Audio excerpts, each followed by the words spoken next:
Армысыздар, қадірменді қазақ елі. Елімізде жарияланған төтенше жағдайларға байланысты қосымша білім беру мекемелерінің онлайн сабақ өту жүйесін біз сіздерге көрсететін боламыз. Мен Жаңаөзен қаласы Мұрат Өскенбайұлы атындағы балалар саз мектебінің оқытушысы Рамазан Тұрмағанбет. Алғаш келген оқушыға ең бірінші оқушымен танысып аламыз.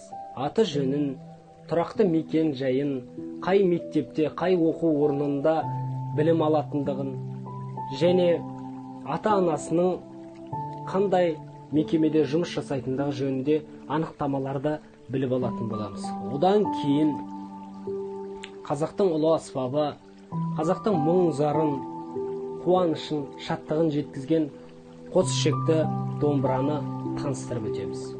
Ендеше таныстырып өтейін. Бұл біздің бағзыдан жеткен ұлы мұраларымызды елге насихаттау жолында үлкен еңбектерді атқарған қос ішекті қара домбырамыз. Домбыраның құрылысы жөнінде айта кетейін. Бұл домбыраның басы, екі құлағы, қос ішегі, мойны, мынау тұрған пернелері, кіші тиек, үлкен тиек, шанағы, қақпағы, қақпақ қорғаны, дыбыс шығарғыш ойығы және түйме. Осылай домбыраның құрылысы құрамдалады. Ендігі мәселе орындыққа дұрыс отыру. Оқушының түзу отыруы ол домбыра дыбысының, домбыраның керемет әсем әуенінің жақсы шығуына көп ықпалын тигізеді. Ең алдымен орындықтың жартысына отырамыз, арқамызды тік ұстаймыз. Оң аяқты сол аяқтың үстіне классикалық тұрғыда қойып отырамыз. Одан кейін домбыраны ұстаймыз, домбыраны бауырымызға жақын ұстаймыз, шынтағымызбен домбыраның шанағының үстінен қоямыз. Домбыраның басы иығымыздан жоғары болып кетпеуі қажет. Осыны мұқият қадағалаңыздар. Ендігі мәселе оң қолдың қағыстары. Оң қолдың қағыстарын жүйелеп алуымыз үшін біз оң қолымыздың 5 саусағын жинақтайтын боламыз.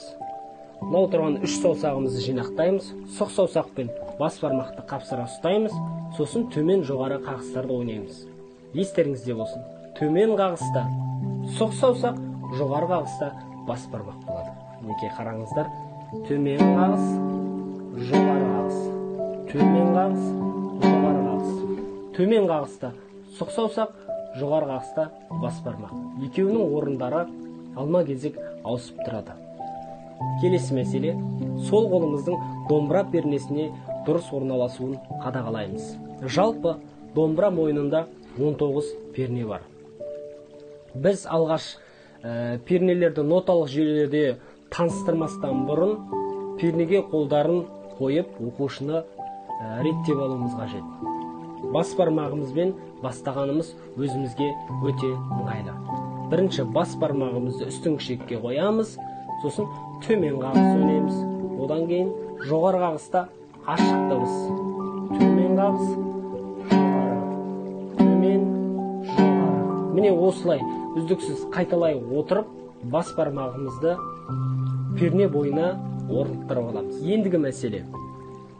Мынау тұрған бірінші, екінші, үшінші, төртінші саусақты перне бойына кезек-кезек орналастырамыз. Бас бармақты қойып аламыз, одан кейін бірінші саусақ төмен қағыста, жоғары қағыста екінші саусақ. Оны келесі пернеге ауыстыратын боламыз. Қараңыздар.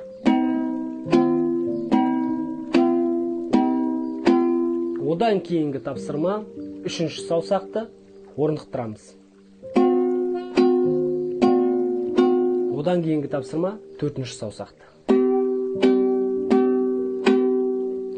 Енді осынау үйренген тапсырмаларымызды жинақтап, топтап ойнайтын боламыз. Қараңыздар.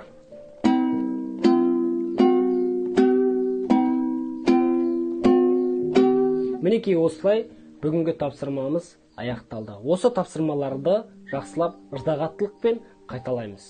Үйде қайталап, келесі сабақта жақсы нәтиже көрсету үшін осынау видеороликті қайталап көрсеңіздер болады. Ендеше үлкен рахмет.